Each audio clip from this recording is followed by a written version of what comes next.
Les attentes, c'est que vraiment les jeunes trouvent leur stage, trouvent leur orientation, parce que après ça fait trop de décrocheurs scolaires et ça c'est pas bon. Et ça c'est notre avenir les jeunes, il faut qu'ils étudient.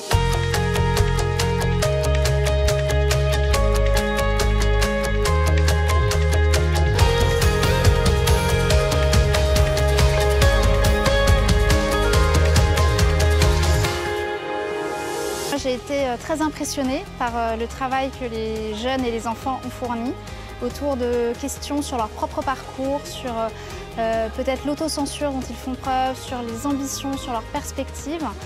Et puis la chanson qu'ont écrit les plus jeunes sur les valeurs de la République, c'était aussi très bien. Donc, je trouve ça vraiment très important que des associations comme Génération 2 proposent des actions de citoyenneté dans les quartiers. Et aussi sur cette action, il y avait des jeunes d'Evry, mais il y avait aussi des jeunes de Corbeil-Essonnes, parce qu'il y avait aussi l'association Active qui est intervenue. Et donc je pense que c'est aussi une dimension importante d'ouvrir les jeunes sur l'environnement qui les entoure et de mixer les quartiers pour que tout le monde comprenne qu'il y a de la place pour tout le monde et qu'il faut s'entraider. Voilà. Je trouve que c'est intéressant d'avoir ce regard croisé entre effectivement les jeunes, leurs préoccupations et les institutions. Là où je pense qu'on est tous d'accord, c'est que ce n'est aucunement un sujet de talent, parce que le talent, effectivement, chez ces jeunes, il y en a.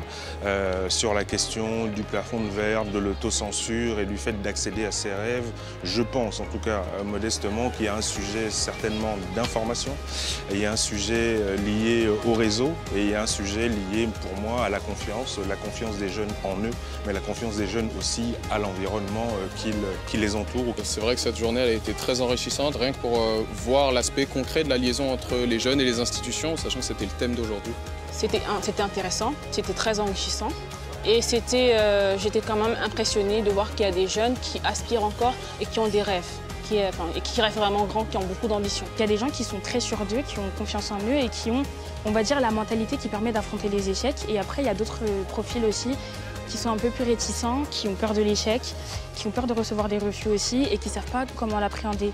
Donc par rapport au parcours que moi j'ai été comme eux.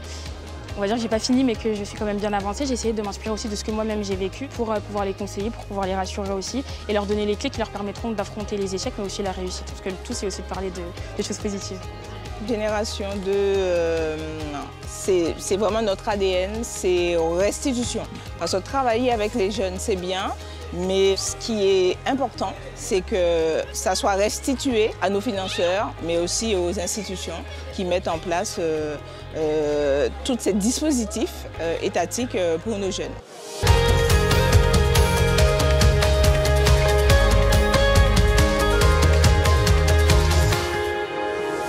En deux mots, fédérateur et citoyen.